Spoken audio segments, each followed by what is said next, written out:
Hello guys, welcome back to 1878 Blues. This is the match preview for Everton v Brentford at Goodison Park this Saturday at 3 o'clock. We go into this game after picking a point at Nottingham Forest after two tough away games, which was obviously Nottingham Forest and Arsenal, which we got hammered in. Um, yeah, well, the positives you can take for the Nottingham Forest game, even though I think we could have easily won. I think we took the pressure off in the second half, and we could have easily lost because of that. Um, but we scored two goals. We put a lot more players in the box, which I said we need to be doing. There's no point.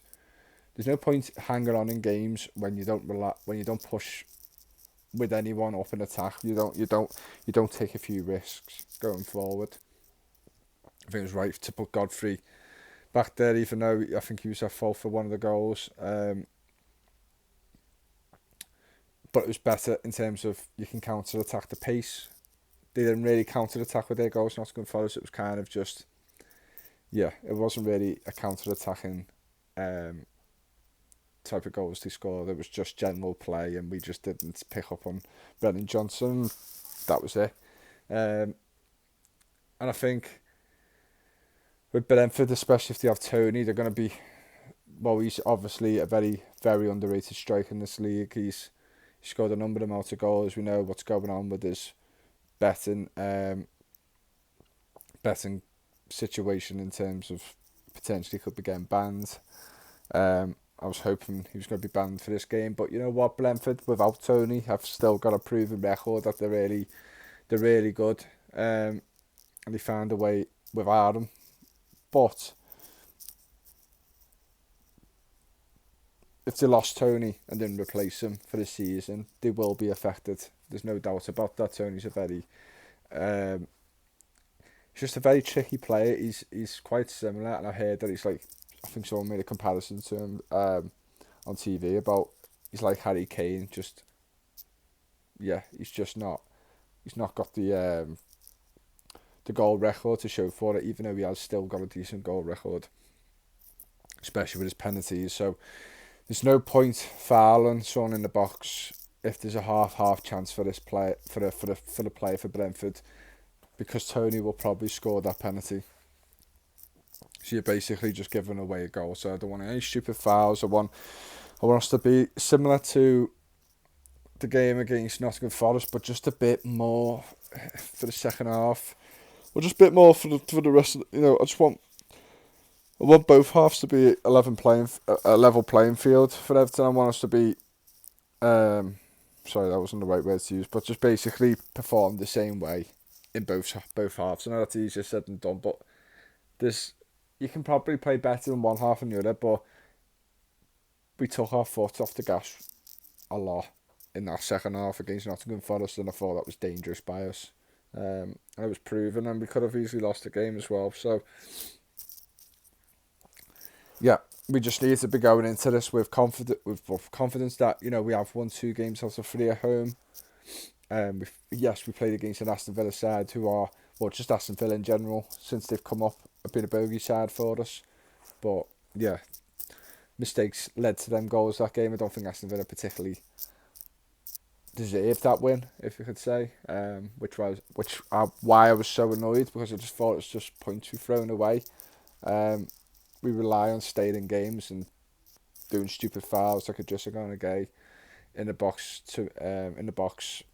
fouling again.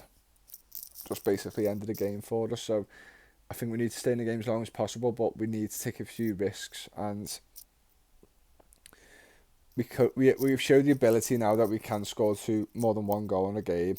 I think Brentford, like I said, 12-game unbeaten run, best in the league, but it comes to an end at some point. It comes to an end, so we have the chance to end that, and we've ended unbeaten runs like Arsenal, when we played them at home and beat them 1-0. So we can do it to anyone when we turn up and when the crowd's really up for it. And I know the crowd say, I know some sections of the Everton fans say like we shouldn't have to keep doing what we're doing at home to pick them up. We have to. We have to, in my opinion, get your blue flares out. All the other fans across the Premier League and the world can laugh at us all they want for us acting like that, but we know that this side isn't capable of staying in the Premier League without our support, and well, just the atmosphere we need to create at the ground. We need to make it a fortress again. Um, Not in terms of playing beautifully and not just unbeaten record or making it very hard for teams to win there, but we just need to win games of football there. Like, doesn't matter how it comes about, just need to win games of football, and it just gives that momentum for us to progress up the league, hopefully, and just try and get a way out of this. I know it's not just us, and I don't think there's any teams at the bottom are thinking they can just go on an 8 games, 10 game unbeaten run and just get themselves out of it. There's teams who are probably going to do it.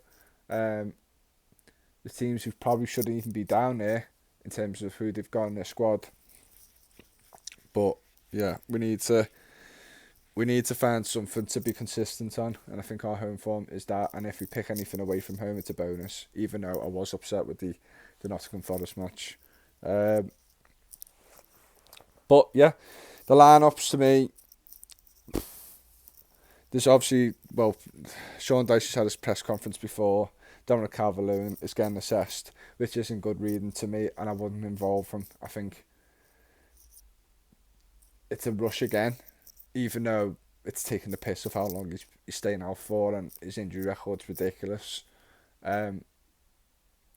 He's been rushed back before and it's not worked out. He could come back completely fit and then get injured again, and if that happens, then you just go, well, what can you do? Is there any point having this player at our club? Like, you can't rely on players like that on a high wage. So, yeah, and then there's talks of Nathan Patterson getting assessed as well, which I wouldn't personally rush him back as well. I think it'd be quite unfair to just throw him back into this team. He wasn't particularly playing well before getting injured, after getting injured. But before that, he was great at the start of the season. I thought, oh, there's our new right back. But yeah, I don't think there's any. I think James Garner's getting assessed, or maybe I don't know. I don't think there's any news about him. Townsend, as we all there's actually no timescale on his return. I mean, it's getting to that age now where it's like, what is the point, mate? I don't know how you're going to get into the squad if we do stay up and try and buy some new signs. I don't know how we could fit in. But yeah, it's one of them games where we got beaten by them last year 3-2, which was one of the worst games ever in terms of just.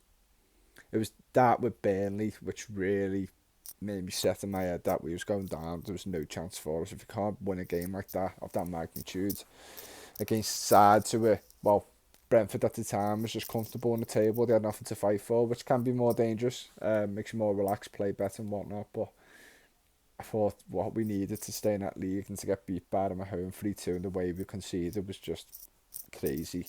But they've still got one. You can argue a better side this season without Eriksen. Them and Brighton to me have been very. If you could pick a top 2 teams in the league, apart from the top 6, well, obviously because they're just below the top 6. But to be honest, any team in 2 teams in the Premier League who've impressed me more, it's them 2. The way they go about things, the way they've sometimes destroyed some teams, some big teams as well.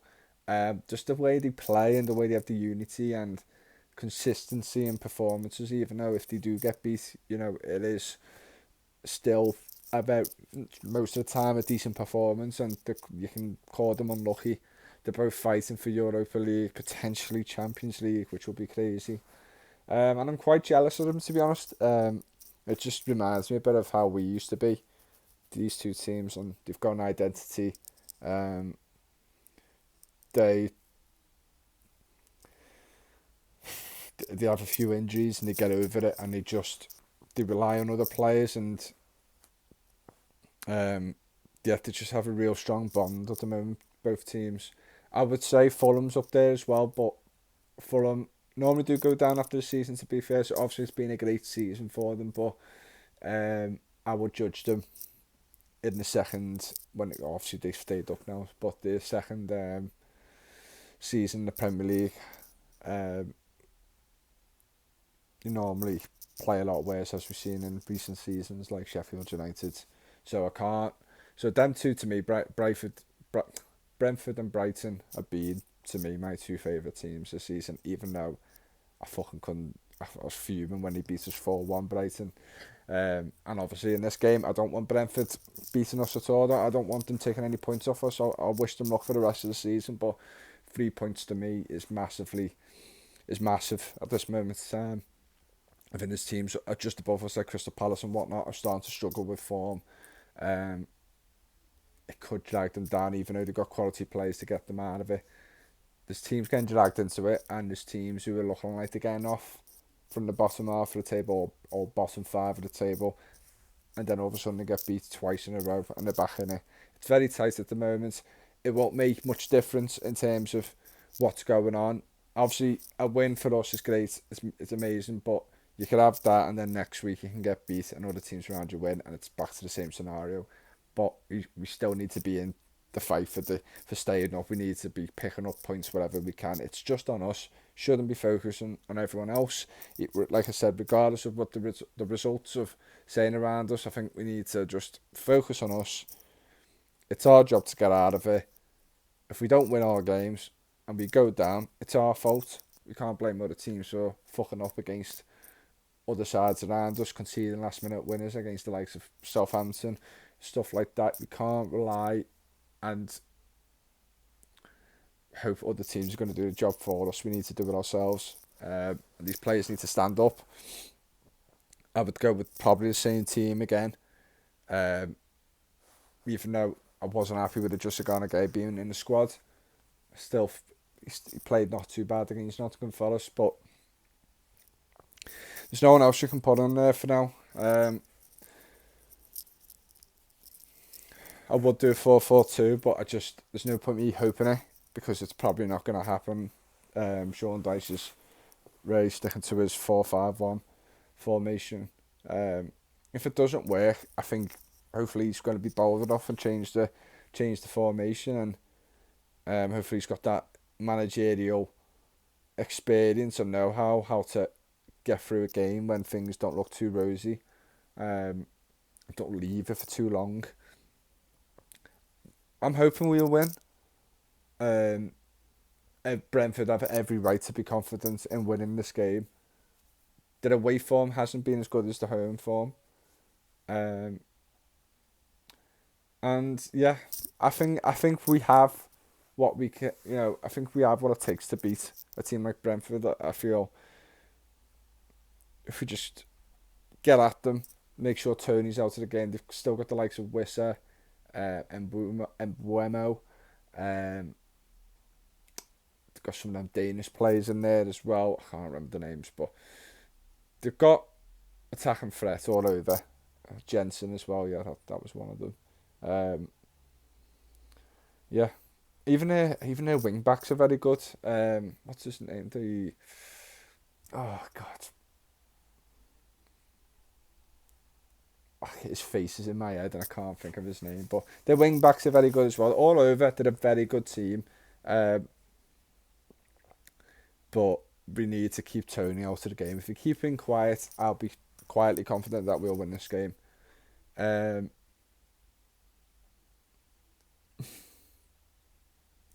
This is a hard prediction, to be honest, because I feel like Brentford will score, but will we collapse after Brentford scoring? But it depends when they score. I think this is going to be the worst prediction I've ever made, but I'm having a weird feeling now just because we scored 2 goals. We could just go back into reality and struggle to. We have about 20 shots and just fail to score. It could happen. But I'm just going to say we're going to win 3-1. I feel like we're going to win 3-1. I have no idea why, but I do. And I hope we do, because I said we just need to be in the mix. We need to start picking some sort of consistency somewhere. And yeah, there's not many games left. You think there is, but there's not. And it goes quickly, and we don't want to be in a situation like last year. So if you want to get out of it, it's the time now to do it. But yeah, hopefully we'll see a great performance and another big win for the Blues. And hopefully the bees don't sting us yet again. Anyway, I'm off. Shower's broken apparently, just been told. So I'm going to have to go somewhere else and get a shower. Off to the mothers it is. See you later.